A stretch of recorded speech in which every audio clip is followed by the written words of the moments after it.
Oh, thankfully, I I had a little break from work. Uh, the time is nearing 2 in the morning, and yeah, I just finished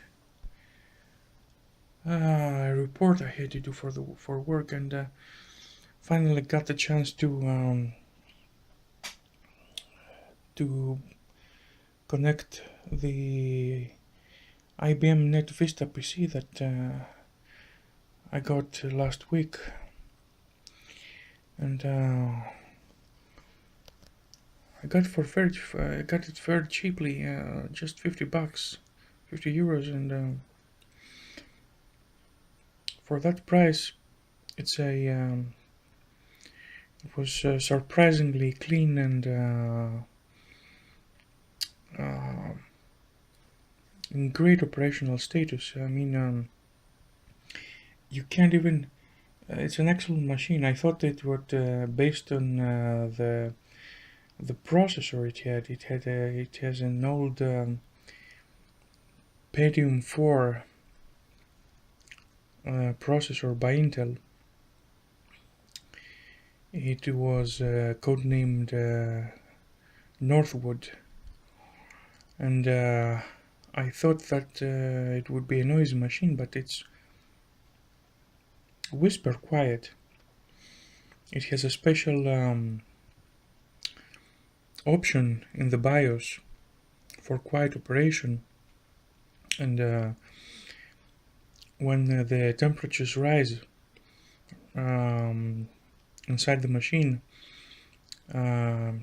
it has a provision to slightly underclock the CPU. So it's clearly a machine for office use. It has several features in the BIOS that I will probably never use because they are applicable in a corporate environment, such as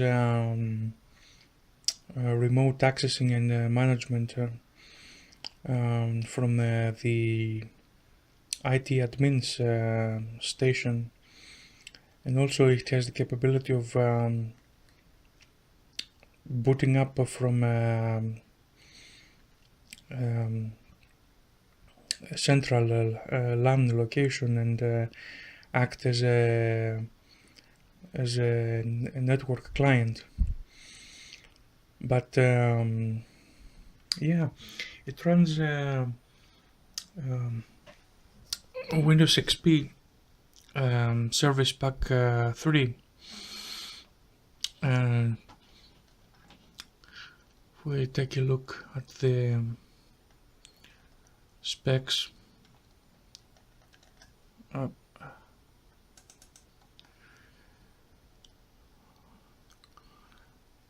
yeah, it's been a long time since I I saw this desktop. I hadn't used Windows XP in 5 years, 6 years. I can't remember. So there are some interesting specs to consider here. Look at the architecture. The technology is 0.13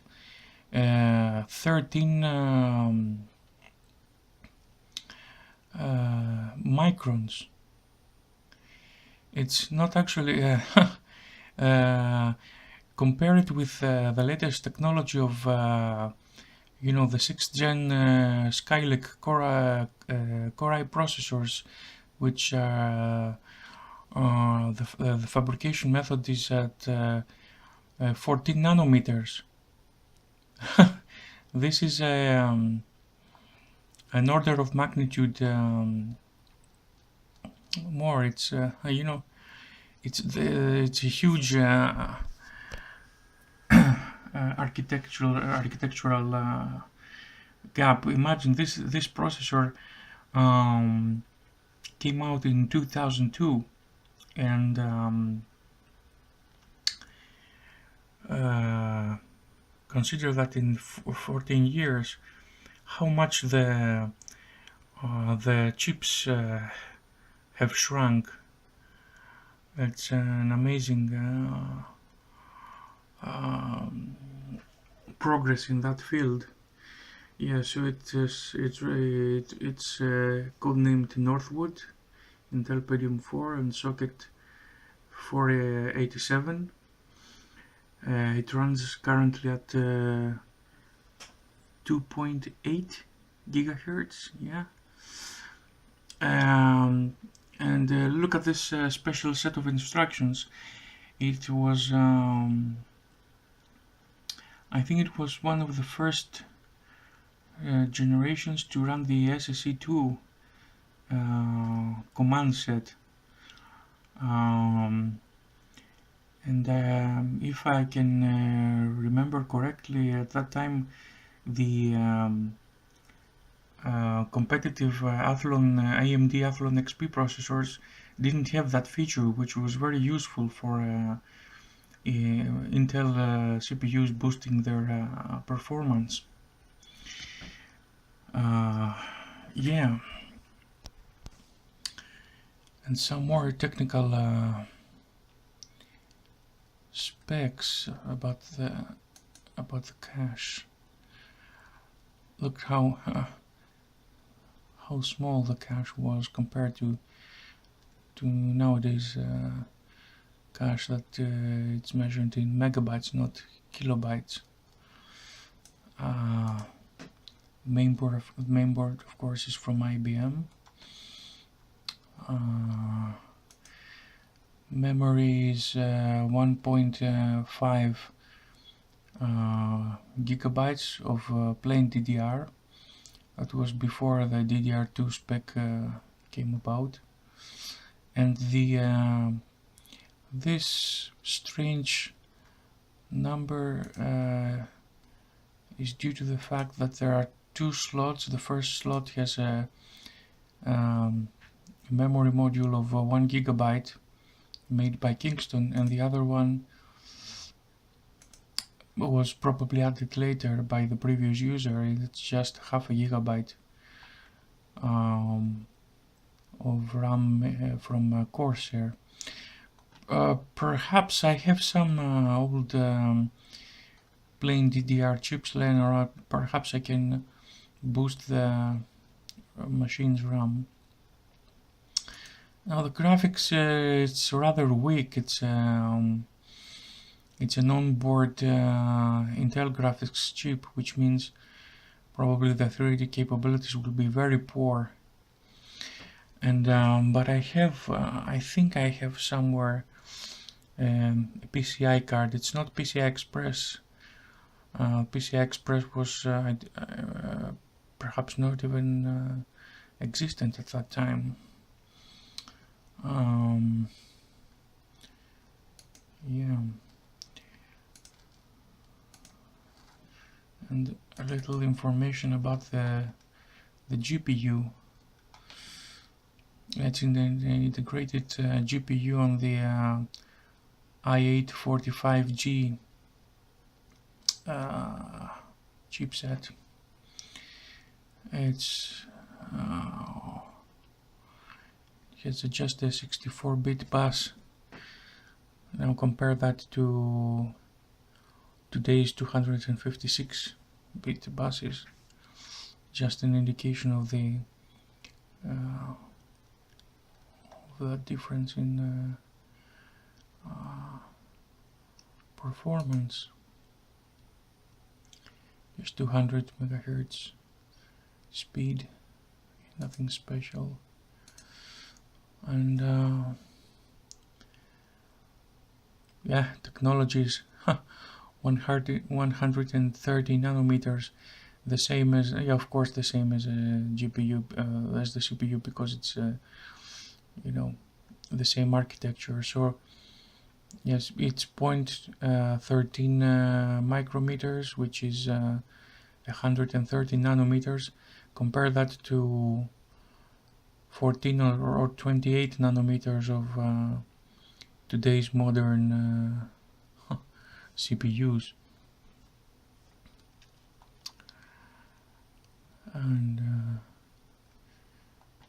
says here memory size 0 megabytes, but I'm positive that it's shared memory, so perhaps there is there's something wrong here with the indication. I haven't checked in the BIOS how much RAM is reserved for the video RAM for the GPU. So, well, the main reason I got this machine was because it runs Windows XP natively, and now I have several old peripherals that require Windows XP environment to operate correctly. Most notably a couple of scanners, a printer, and an analog capturing device by Plextor. And those cannot work correctly if I run Windows XP through DOSBox or not DOSBox, VirtualBox, or another virtual or VMware machine, virtual machine in my Windows 10 PC, my main PC. So yeah, it was a good buy, good purchase. It's very clean, very nice machine, and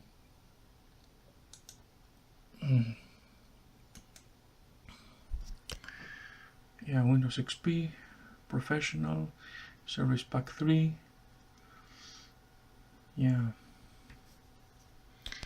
and it has an 80 gigabyte Maxtor ID hard disk. I think Maxtor has been bought by Hitachi. I don't remember, or another company, but it doesn't exist anymore. Yeah, the drivers here. So I send a thank you message to the seller because he handed the machine to me in excellent condition. Yeah, it runs perfectly, and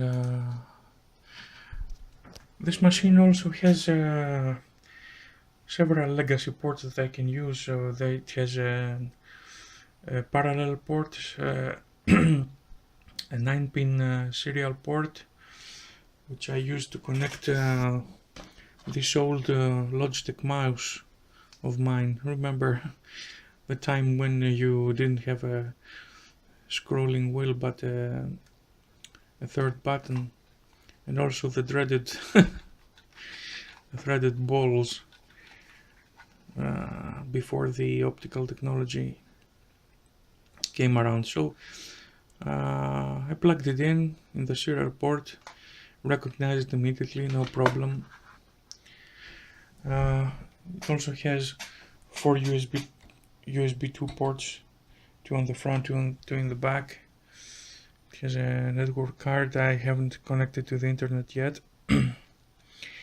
But yeah, it's an amazing machine. Amazing. It has floppy to go. Later I will try some old DOS games. And DVD-ROM. Yeah, it's a great machine. So I can upgrade it to play more,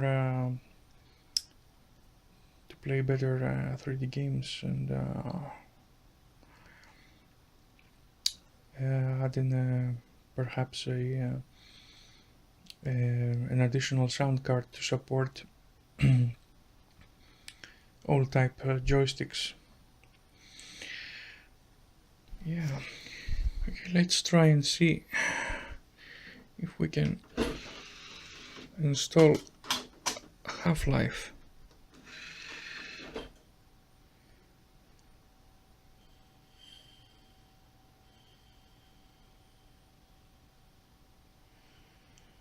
Let's see if it recognizes it.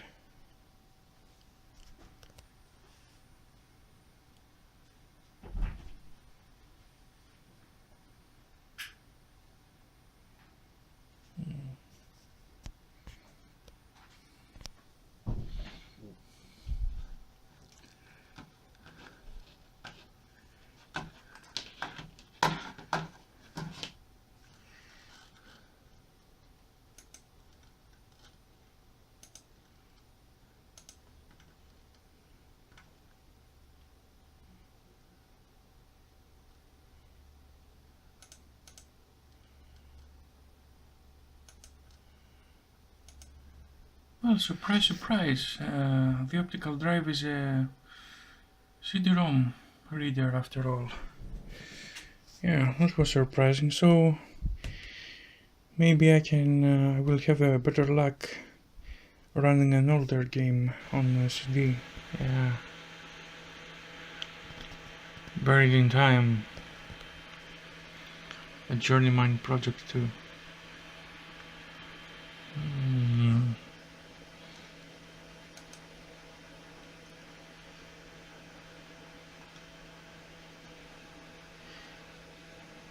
Well, one of the great aspects of this game was the fantastic music and the voiceover. Okay. No, I don't want to. Escape. Oh god, we're stuck.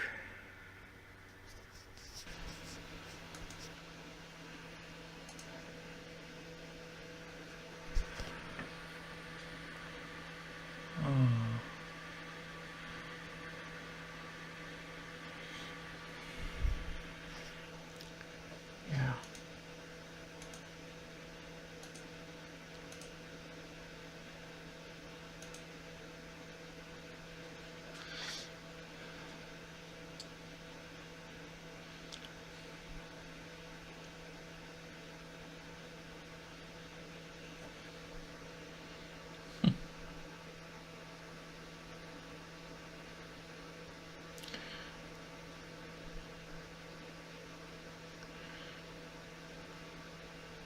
Yeah.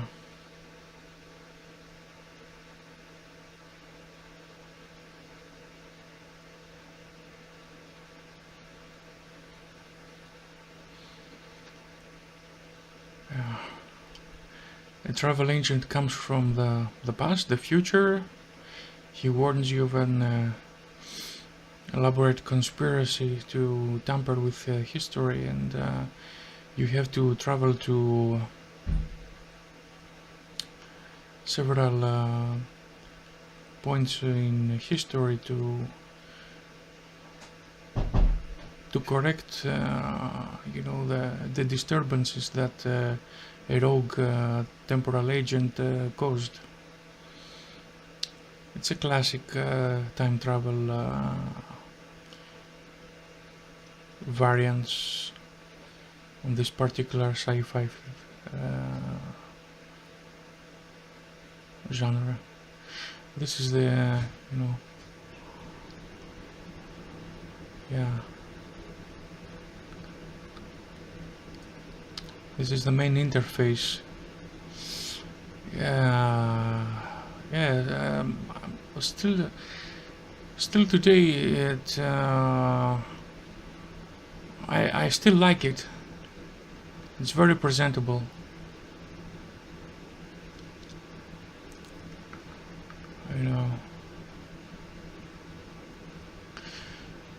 You have to move with these keys. Of course, it's all pre-rendered.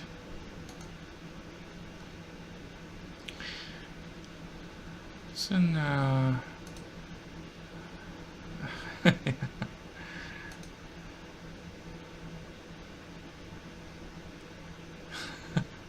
it appears you have an action figure of yourself. You're some kind of hero. And you talk back to yourself. That's funny.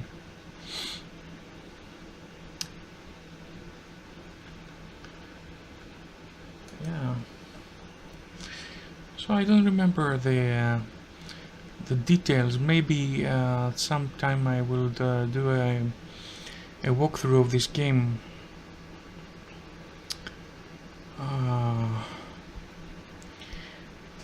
If I get to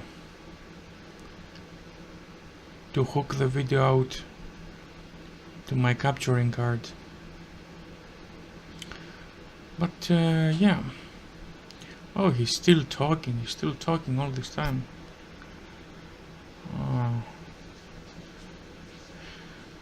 Even in the upscaled VGA resolution, it's okay. I believe it will look, more authentic on that screen over there. It was my first ever VGA screen. It was exactly the original VGA resolution, 640 by 480. So yeah, that was a brief look of this very nice machine, which is yeah, you can call it retro because it came out at 2005, at the year of the launch of the Xbox 360. Yeah.